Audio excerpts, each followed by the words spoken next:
এই যে একটা কলার থোর, মানে থোরটা কালকে কিনে এনেছি, এটা আজকে মানে রান্না করব। তবে এখনও ডিসিশন নিইনি কী দিয়ে রান্না করব। আগে এটা কাটি ছুলে দেখা যাক, তারপর রান্নাটা করে আপনাদেরকে দেখাবো। আমরা বলি থোর, আবার অনেকে কলার মুচাও বলে, তবে আমরা এটাকে থোরেই বলি। এই যে ভিতরে টান দিয়ে খোসাটা মানে ফেলে দিব, ফেলে দিয়ে সেটা যে এইভাবে করে যে ভিতরে এটা আছে এটা ফেলে দিতে হয়। তারপরে যে ভিতরে একটা এরকম আছে এটাও ফেলে দিতে হয়। এই যে এইভাবে টান দিবেন আপনারা ধরে, এই যে টানটা হইতে হবে, যেভাবে অনেকেরা ফেলতে পারে না বা বুঝে না। তারপরে এই যে দেখেন যে ভিতরে এগুলো না ফেললে মানে তরকারিটা মানে সুন্দর হবে না এবং সিদ্ধ হবে না, দেখা যাবে। এই যে আমি ভিতরে সব কিছু ফেলে এভাবে পরিষ্কার করে নিয়েছি। এটা আমি সিদ্ধ করব, সিদ্ধ করে এটা শিলপাটায় বাটব।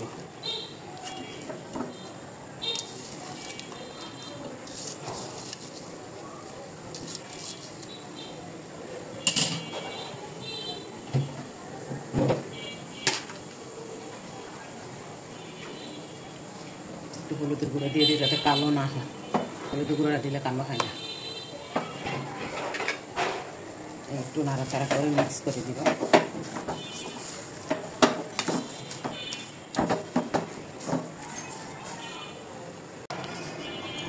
এখানে কিছু পেঁয়াজ বাটা দিয়ে দিলাম, তেল দিয়ে দিলাম পরিমাণ মতন।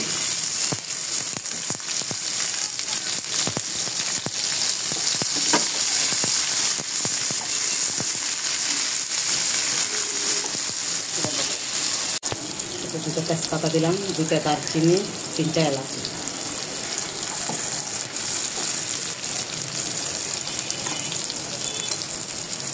একটা চামচ আদা বাটা দিলাম, একটা চামচ রসুন বাটা দিলাম।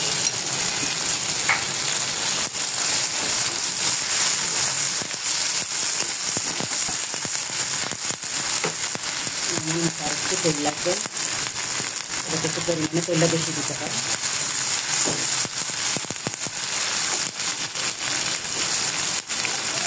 পরিমাণ মতন লবণ,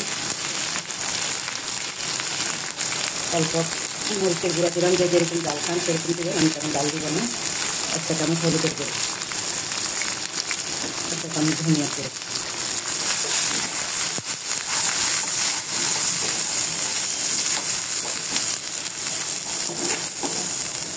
মশলা কষানো হয়ে গেছে, সামান্য পরিমাণে পানি দিয়ে দিই।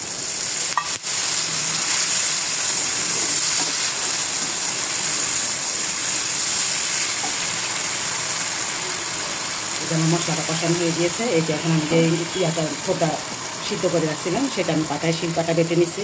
ব্লান্ডারও করতে পারবেন, শিলপাটায়ও বাটতে পারবেন, তবে আমার শিলপাটাই বাটতে ভালো লাগে, তাই আমি শিলপাটায় বেটে নিতাম।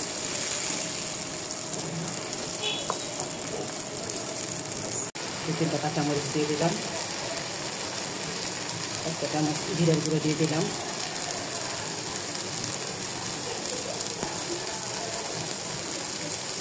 কিছু ধনিয়া পাতা ছিটিয়ে দিলাম।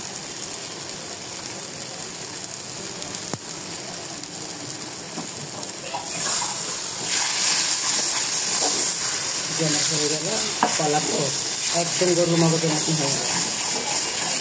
কেউ বলবেও না যে এটা কলার থোর, একদম গরুর মগজ। রান্না করতে পারলে কলার থোর ওই গরুর মগজ।